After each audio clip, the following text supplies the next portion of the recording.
In this video, I will use the Crossbones from Dragon Quest Monsters 2 as a Pokémon in Emerald.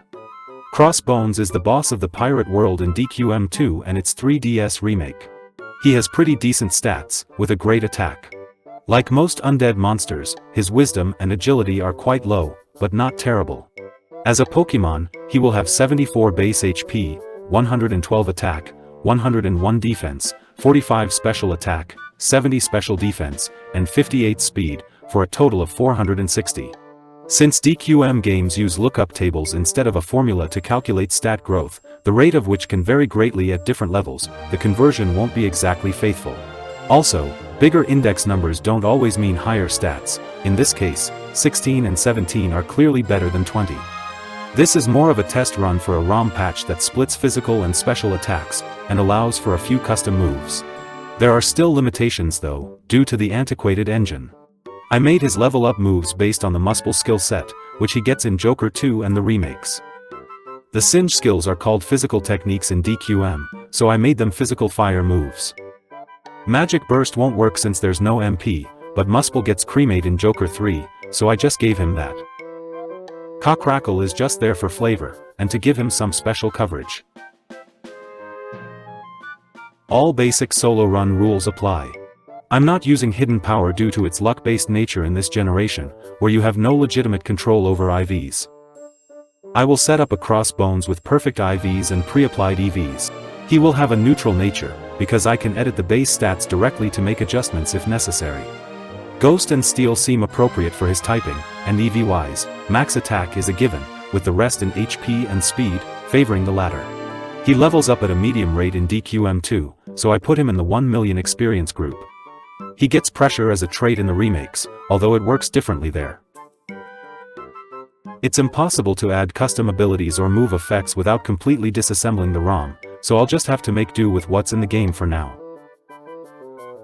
I'm not too familiar with Emerald, but from a practice run I did with a regular Pokémon, I found out there are a lot more trainers and forced double battles. All gym leaders' teams are stronger as well, Flannery's in particular, since White Herb is now available. Roxanne now has an extra Geodude, but it won't make any difference here due to my typing. I could just spam whack until it hits, but her Nosepass has Sturdy, which nullifies one-hit KOs.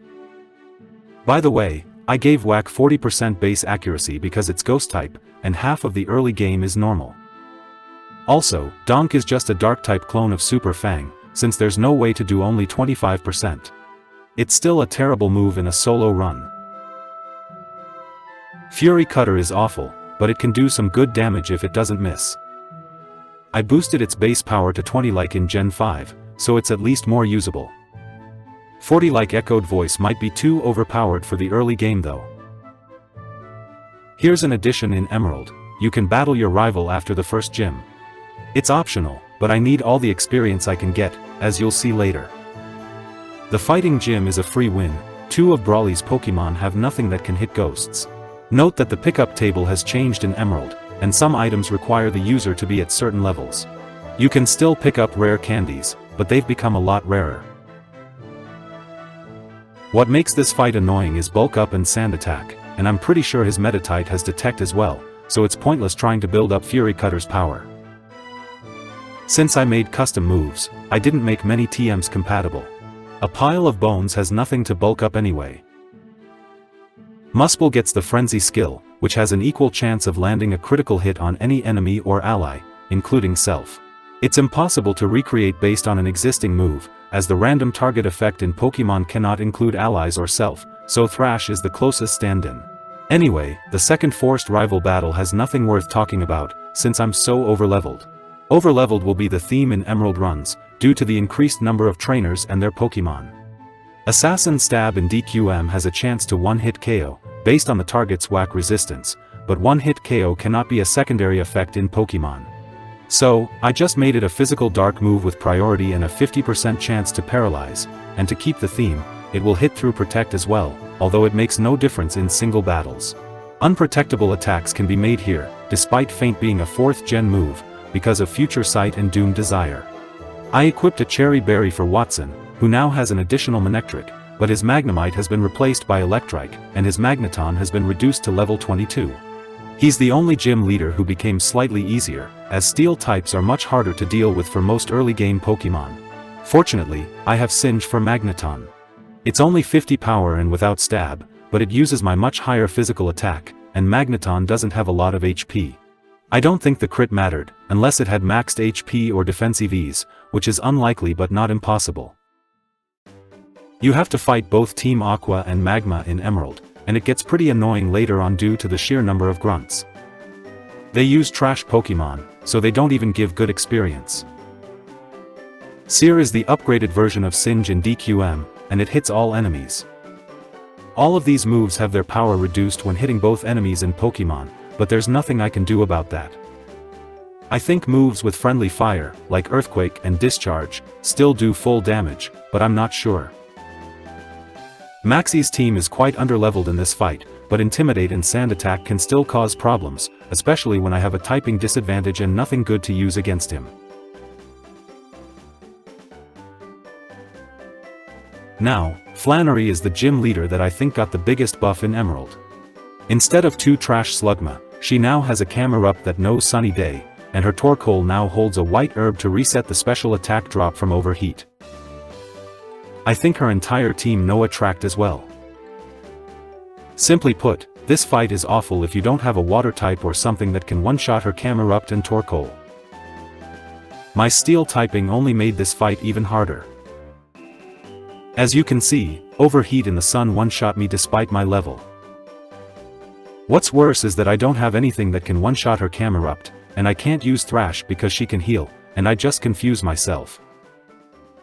All I can do is fish for a paralysis stun to avoid Sunny Day, and hope that I two-shot her Torkoal with Thrash, or just relearn Whack and hope to get lucky. In other words, I have to get lucky to win this fight either way. Well, I got the paralysis, but she got the Sunny Day too, and then her Torkoal used Attract on me. Luckily, she missed an Overheat and decided to heal, and I didn't lose any turns to Attract. So yeah, I won by pure luck, and thankfully, this was the only luck-based battle that I had to deal with. Norman's gym might be slightly easier as well. His first Slacking has been replaced by Spinda and Linoon. I don't know their updated move sets, but I don't think they have much that can hit ghosts besides Feint Attack. Feint Attack does physical damage now, so Slacking can still hit pretty hard with it, but Steel resists Ghost and Dark up to Gen 5, which means it only hits me for neutral damage. I totally forgot about Yawn on his Slacking, and I should have equipped a Chesto Berry for it. I don't know why he was spamming Yawn while I was still asleep, instead of just hitting me with Feint Attack. Maybe the AI saw that I had other Pokémon in my party and expected me to switch, which would be the logical choice in a normal run or competitive battle. Anyway, since he didn't want to attack, it was an easy win for me. I gave the Crossbones Multi-Slash mainly for testing purposes, and to give him a stab steel move. Besides, Captain Crow gets it, and he's also an undead pirate. Multi-Slash is supposed to hit both enemies 2 to 5 times, and it works fine in single battles, but I still need to test if it works as intended in a double battle. What I did was make a clone of Fury Swipes, change its type and power, and change its target to both enemies. I tried it in a few double battles on the way, and it works as intended for the most part, hitting each enemy separately 2 to 5 times, but its power is still reduced. So, it seems like the power penalty for AoE moves is hard-coded in the game engine, regardless of the base move used. This rival battle is a joke, just like it was in Ruby and Sapphire. His or her team is just way too underleveled for this point in the game. But you can see here Assassin Stab working properly and hitting through Protect. Winona's Flying Gym had a roster change as well. Her Swellow has been replaced by Swablu and Tropius. While it might not sound like an upgrade, Swellow is just terrible without Scrappy and Brave Bird, and her new Swablu has Perish Song. This means if you can't one-shot it and don't have Taunt, it's GG on the spot since she has 5 Pokémon. That said, it shouldn't be a problem in solo runs because it's so fragile and underleveled. Altaria has Dragon Dance and Earthquake, but its attack stat is awful, and I doubt it has a lot of EV in it, if any. Both Tropius and Skarmory are weak to fire, so they are easy one-shots. Pelipper can be annoying with Protect and Supersonic, but here you can see again that Assassin Stab bypasses Protect as I intended. Aerial Ace is one of the few TMs I made compatible, because its original name is Swallow Return, which is a sword technique in Japanese folklore. This is why most Pokémon with sharp claws or horns can also learn it. I'm probably never going to use it though, as flying just isn't a good offensive type in this gen, and I already have fire moves. Mysterian Mauler is another skill that's impossible to recreate in Pokémon, since it only does extra damage to the Wonder or Boss family. I just made it a strong physical ghost move with a 30% chance to confuse, considering most legendary Pokémon are psychic type. This is the last rival battle in Emerald as well, and for some stupid reason, they gave him or her a Ludicolo, but not a fully evolved starter.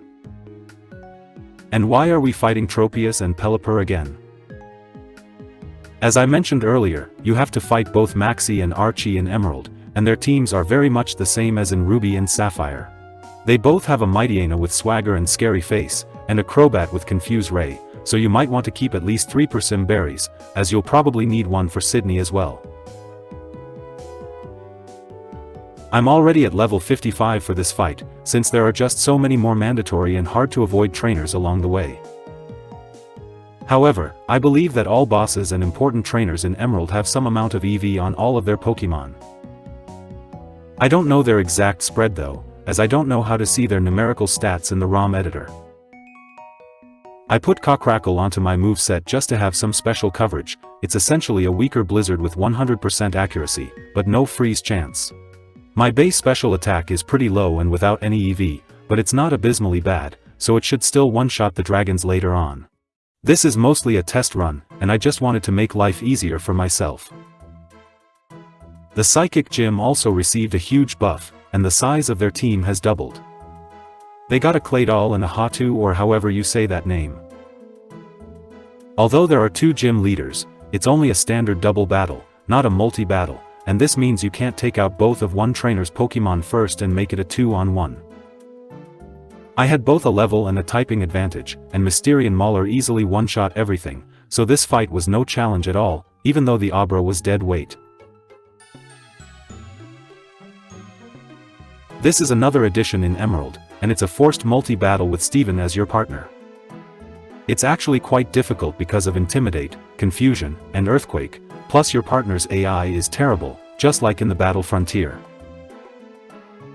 Fortunately, the enemies tend to focus on the lower level Pokémon, and so he takes most of the damage.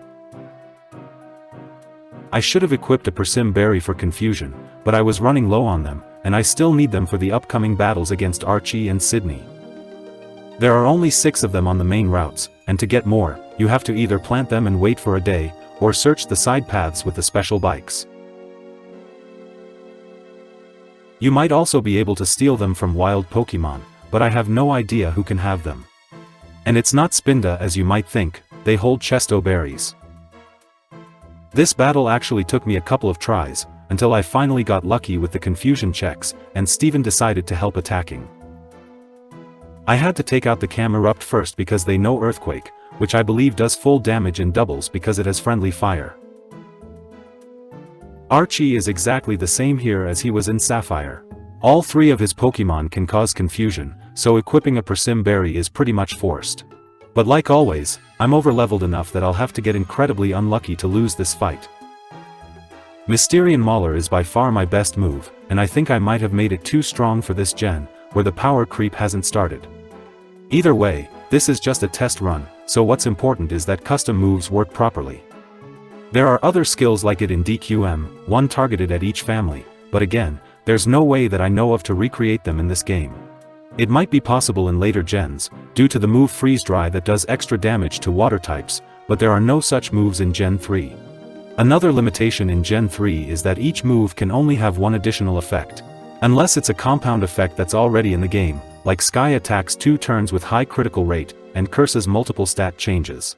This means that newer moves with multiple effects, like Flare Blitz and Fire Fang, can't be fully recreated here without tinkering with the internal coding. What might be a possibility is simple custom abilities, because what I can do is make a dummy ability based on something that has no effects in battle, like Illuminate, just for the flavor text. Then, for its actual effect, I can make custom moves to simulate it. For example, I can manually make a bunch of Ice-type moves based on normal type ones to simulate Refrigerate. Anyway, Juan is the same as Wallace for the most part, except he has a Kingdra instead of Milotic. The only Pokémon that could pose a problem is Crawdaunt, since it resists everything I have. But Crunch only does neutral damage to me, and Guillotine can't hit a higher level target, if it has it at all.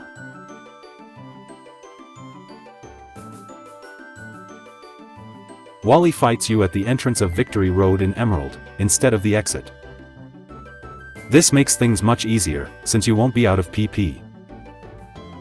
I don't think they changed his team at all, and I can easily one-shot everything, thanks to my huge level lead and typing advantage.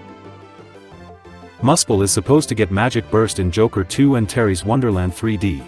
It uses up all MP and does Fire Breath damage based on the amount spent.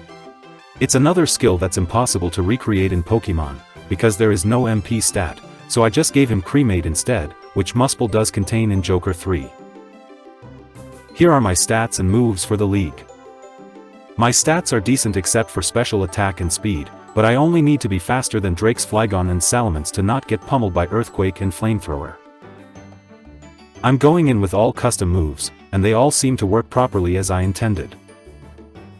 Sydney is actually the hardest of the Elite Four, because he can inflict all kinds of ailments, and I have nothing good against Dark-type. Intimidate and Sand Attack on his lead Mightyena is the biggest problem, but luckily, he chose to attack with Crunch instead, probably because it's now physical as it should be. Still, Swagger would have been better, since I have a Persim Berry, and it'd give me a free attack boost to offset its Intimidate. His Sharpedo has been replaced with a Crawdaunt that has Swords Dance, and depending on its other moves, my crit might have saved me. I couldn't two-shot it otherwise, and Crunch or Crab Hammer after a Swords Dance could definitely two-shot me. His Absol also has Swords Dance, but its HP and defenses are horrible, and Sucker Punch doesn't exist in Gen 3. It can't even learn Crunch for some reason, so the strongest dark move it has is Bite or Feint Attack. I'm immune to Superpower and doubly resist Mega Horn, so I didn't have to worry about those either. Phoebe is a free win. Mysterian Mauler one-shots everything. So, moving on.